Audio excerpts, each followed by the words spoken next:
arkeoloji ve antik çağ tarihine ilgi duyanlarla birlikte öğrenerek oluşturduğumuz arkeoloji kütüphanemize hoş geldiniz. Bu videoda antik dünyanın tüccarları diyebileceğimiz, antik dönemin en yetenekli gemi yapım ustalarını ve denizcilerini yetiştiren Fenikelilerden söz edeceğiz. İnsanlık tarihi boyunca dünya üzerinde çok sayıda uygarlık yaşadı. Her uygarlığın kendine has kültürü olduğu gibi, farklı yaşayış şekilleri de vardı. Özellikle Fenikeliler ismi, tarihte sıkça karşımıza çıkar. Günümüzde bu uygarlığı merak eden çok fazla kişi var. Peki kim bu Fenikeliler? Kuruluş yeri neresi? Tarihi ve kültürel özellikleri neler? Detayları birlikte öğrenmeye hazırsanız, başlıyoruz. Denizcilikteki ustalıklarıyla bilinen antik bir medeniyet olan Fenikeliler, erken Akdeniz ticaretinin şekillenmesinde önemli bir rol oynamışlardır. Kendilerine ait çok az yazılı kayıt bırakmış olsalar da, ticaret, kültür ve denizcilik üzerindeki etkileri antik dünyanın arkeolojik ve tarihi kayıtlarında açıkça görülmektedir. M.Ö. 1500 civarında günümüz Lübnan bölgesinde ortaya çıkan Fenikeliler, Levant'tan İber Yarımadası'na uzanan bir ticaret yolu ağı kurmuş ve camdan mor boyaya, keresteden lüks mallara kadar her şeyin ticaretini yapmışlardır. Fenikeliler, en eski ve en kapsamlı ticaret ağlarından birini oluşturarak modern ticaret, denizcilik ve kültürel değişim için temel bir zemin hazırladılar. Diğer antik uygarlıkların aksine, Fenikeliler Doğu Akdeniz kıyısı boyunca dar bir kara şeridinde, sınırlı kaynaklara sahip ancak denize kolayca erişebilen bir yerde yaşıyorlardı. Bu coğrafya, onları gelişmiş denizcilik becerileri geliştirmeye teşvik etti. Tire, Sidon ve Biblos gibi en eski yerleşim yerleri, deniz ticaret yollarına yakınlıkları nedeniyle gelişen ticaret merkezleri haline geldi. Fenikelilerin ahşap gemileri ustalıkla yapılmıştı ve hem kıyı boyunca hem de açık sularda yelken açabilme yetenekleri, Yunanistan, Mısır, Kuzey Afrika ve ötesindeki uzak pazarlara ulaşmalarını sağladı. Denizdeki başarılarının ardındaki birincil etken Fenikelilerin yön bulma bilgisiydi. Yıldızları okumayı ve mevsimsel rüzgarları kullanmayı öğrendiler ve bu da onlara, o zamanın diğer denizci güçlerine göre önemli bir avantaj sağladı. Bu uzmanlık onları antik Akdeniz'de vazgeçilmez tüccarlar haline getirdi. Bu yönleriyle medeniyetleri birbirine bağladılar ve çok uzak mesafelerde mal, fikir ve teknoloji ticareti yaptılar. Fenikeliler, hem pratik hem de lüks olan yüksek kaliteli malların üretimi ve ticaretinde başarılıydı. En ünlü ürünleri arasında, Murex deniz salyangozundan elde edilen Trian mor boyası vardı. Bu canlı mor boya, Akdeniz'de değer verilen ve sıklıkla Mısır firavunları ve Roma imparatorları tarafından kullanılan bir kraliyet ve zenginlik sembolüydü. Bu boyanın üretimi yoğun emek gerektiriyordu ve maliyetliydi. Bu da değerini artırarak onu Fenike ticaret ağında birincil mal haline getirdi. Fenikeliler ayrıca, Levant'ın yoğun ormanlarından sedir ağacı ihraç ettiler. Bu ağaç, Mısırlılar tarafından gemi yapımında ve tapınak yapımında tercih ediliyordu ve çok değerliydi. Cam yapımı da bir diğer uzmanlık alanlarıydı. Fenikeliler şeffaf camı ilk geliştirenler arasındaydı ve bunu yaygın olarak ihraç ettiler. Diğer Fenike malları arasında çanak çömlek, metal işçiliği ve ince işçilikle yapılmış tekstiller vardı.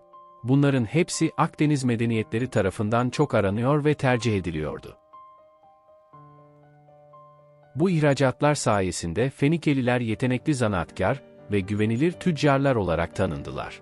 Ve Akdeniz çevresinde lüks malların ve ham maddelerin değişimini etkili bir şekilde kontrol ettiler. Bu ticaret sadece kazançlı olmakla kalmıyordu. Aynı zamanda Mısır ve Yunanistan gibi birçok antik toplumun, hem günlük yaşamı hem de görkemli mimari projeleri için güvenilir bir malzeme tedarikçisi olmalarını sağlıyordu. Ticaret ağları genişledikçe Fenikeliler ticaret yolları boyunca koloniler kurmaya başladılar. Bu koloniler, ticareti kolaylaştıran ve değerli kaynakları güvence altına alan yollar üzerinde kalıcı karakollar oluşturdu. En ünlü kolonileri olan Kartaca, M.Ö. 800 civarında Kuzey Afrika kıyısına kuruldu ve sonunda kendi başına güçlü bir şehir devleti haline geldi. Koloniler, aynı zamanda Fenikelilerin uzak bölgelerle düzenli ve kazanç getiren alışverişlerini sürdürmesini sağlayan, ikmal noktaları ve ticaret merkezleri olarak hizmet etti. Bu koloniler Fenike kültürünün ve ekonomik etkisinin kapsamını genişletti. Kartaca'ya ek olarak, Fenike kolonileri günümüz İspanya, Sicilya ve Sardunya kıyılarında belirdi ve ticaret merkezleriyle Batı Akdeniz'i etkili bir şekilde çevreledi. Aslında Fenikeliler bu koloniler ağını inşa ederek, Akdeniz'i birbirine bağlı bir ticaret bölgesine dönüştürdü. Malların, insanların ve fikirlerin hareketini kolaylaştırdı. Bu kolonilerin varlığı, işgal ettikleri bölgelerde Fenike sanat stillerinin, dini uygulamalarının, ticaret ve zanaat yeteneklerinin uzun süreli yayılımını sağladı. Örneğin, İspanya'da Fenikeli tüccarlar, daha sonra İber toplumlarını etkileyecek metal işleme tekniklerini tanıttılar. Koloniler, Fenike fikirlerinin ve uygulamalarının Akdeniz boyunca yayılmasına izin veren birer kültürel köprü görevi gördüler. Fenikelilerin dünya tarihine en kalıcı katkılarından biri, birçok modern yazı sisteminin temeli haline gelen bir alfabe geliştirmeleridir. Mısırlılar ve Sümerler tarafından kullanılan karmaşık piktograflar ve sembollerin aksine, Fenike alfabesi yalnızca her biri bir ünsüz sesi temsil eden 22 karakter içeriyordu. Bu yenilik, farklı diller arasında doğrudan yazılı çeviriye izin verdiği için okumayı ve yazmayı çok daha erişilebilir hale getirdi. Zamanla Fenike alfabesi Yunanlılar tarafından benimsendi ve uyarlandı, sesli harfler eklendi ve bu süreç, bugün kullanılan Latin alfabesinin gelişimini de etkiledi. Bu alfabenin yayılması kayıt tutmayı, ticaret sözleşmelerini ve Akdeniz boyunca fikir alışverişini kolaylaştırdı ve tüccarlar için paha biçilmez bir araç haline getirdi. Fenikeliler bu alfabeyle sadece ticari iletişimi basitleştirmekle kalmadı. Aynı zamanda antik dünyayı şekillendiren kültürel ve entelektüel akış için bir temel oluşturdu.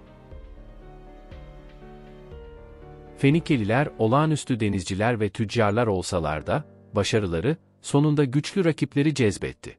Akdeniz'deki Yunan kolonilerinin genişlemesi, kaynaklar ve nüfuz için rekabet yaratırken, Asur İmparatorluğu'nun doğudaki yükselişi anavatanlarını tehdit ediyordu. Milattan önce 539'da Fenike şehirleri Pers kontrolüne girdi ve Fenike ticaret ağı işlemeye devam etse de, bağımsız Fenike dönemi sona erdi. Kısaca Fenike-Pers ilişkilerinden söz edelim. İlişkileri ticarete dayanıyordu ve Persler denizcilik ve seyir konusunda Fenikelilerin uzmanlığına büyük ölçüde güveniyorlardı. İki imparatorluk, Avrupa ve Küçük Asya'nın büyük bir bölümünü kapsayan geniş ticaret ağları aracılığıyla baharat, tekstil, metal ve çanak çömlek gibi malları takas etti. Bu, coğrafi engeller veya siyasi huzursuzluk nedeniyle başka türlü erişilemeyen uzak topraklardan kaynak edinmelerini sağladı. Fenikeliler, mal alışverişinin yanı sıra gemi inşası ve uzun mesafeler kat eden Pers gemileri için seyir yardımı gibi hizmetler de sağladılar. Geleneksel kürekli teknelerden daha hızlı seyahat etmelerini sağlayan, keten veya yünlü kumaşlardan yapılmış yelkenlerle donatılmış sofistike gemiler geliştirdiler. Deniz teknolojisindeki bu ilerlemeler, antik çağda Persler ile dünyanın diğer bölgeleri arasındaki ticareti kolaylaştırmaya yardımcı oldu. Persler, özellikle 6. yüzyılda Fenike şehir devletlerinin fethinden sonra Fenike kültüründe önemli bir teknolojik etkiye sahip oldular. Etkilenen temel alanlar arasında altyapı ve şehir planlaması, idari sistemler, denizcilik teknolojisi ve metalurji yer alıyordu. Fenike kültüründeki Pers etkisi, Akamenid Pers İmparatorluğu'nun yönetimi sırasında Fenike şehir devletlerinin genel refahına ve dayanıklılığına katkıda bulunmuştur. Benzer şekilde, İnşaatta çamur tuğlaları veya güneşte kurutulmuş kil tuğlaları kullanmaları, antik çağda Akdeniz bölgesindeki birçok binaya ilham kaynağı olmuştur. Pers ve Levant kıyısı arasındaki bu kültürel değişim, bugün Fenike olarak düşündüğümüz şeylerin çoğunun şekillenmesine yardımcı olmuştur. Fenikeliler tarihleri boyunca Asurlular, Babilliler ve Persler de dahil olmak üzere bir dizi imparatorluk gücüyle karşı karşıya geldi. Bu imparatorluklar, kendi topraklarını genişletmeye çalışırken, Fenike halkının özerkliği ve geçim kaynakları için önemli bir tehdit oluşturuyordu. Özellikle Asur İmparatorluğu, Fenike halkı üzerinde yıkıcı etkileri olan toplu sürgünler ve şehirlerin yıkımı gibi acımasız taktikleriyle biliniyordu. Bu tehditlere yanıt olarak, bazı Fenikeliler kaçmayı veya direnmeyi seçerken, diğerleri yerel gelenekleri ve dilleri benimseyerek hizmet ettikleri imparatorluklara asimile oldular.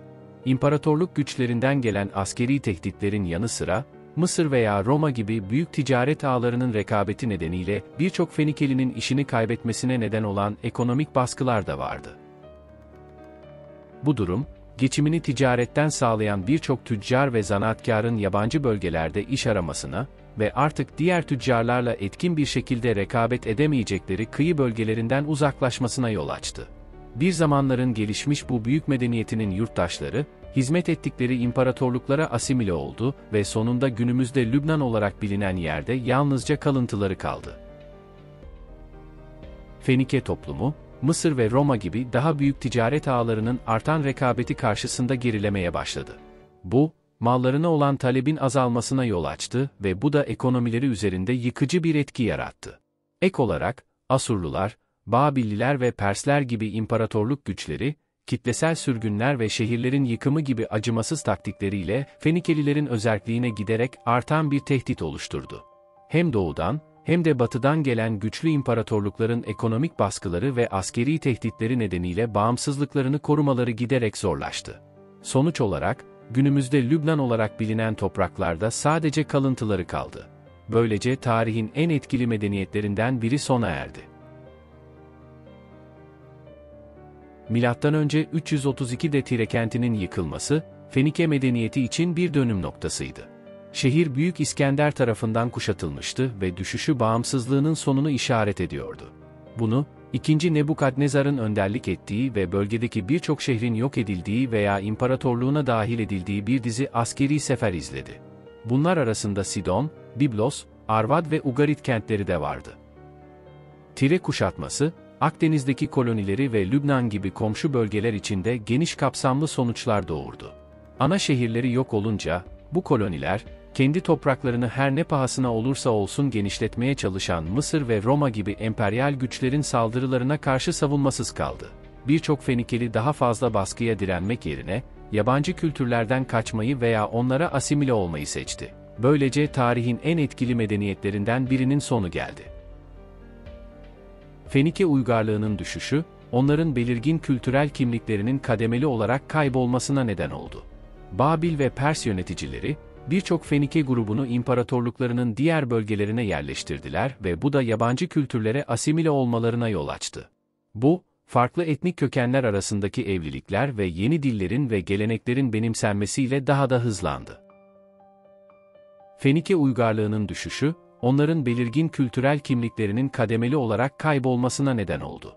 Babil ve Pers yöneticileri, birçok Fenike grubunu imparatorluklarının diğer bölgelerine yerleştirdiler ve bu da yabancı kültürlere asimile olmalarına yol açtı. Bu, farklı etnik kökenler arasındaki evlilikler ve yeni dillerin ve geleneklerin benimsenmesiyle daha da hızlandı. Yeni konularla yeni videolarda görüşmek dileğiyle, esen kalın.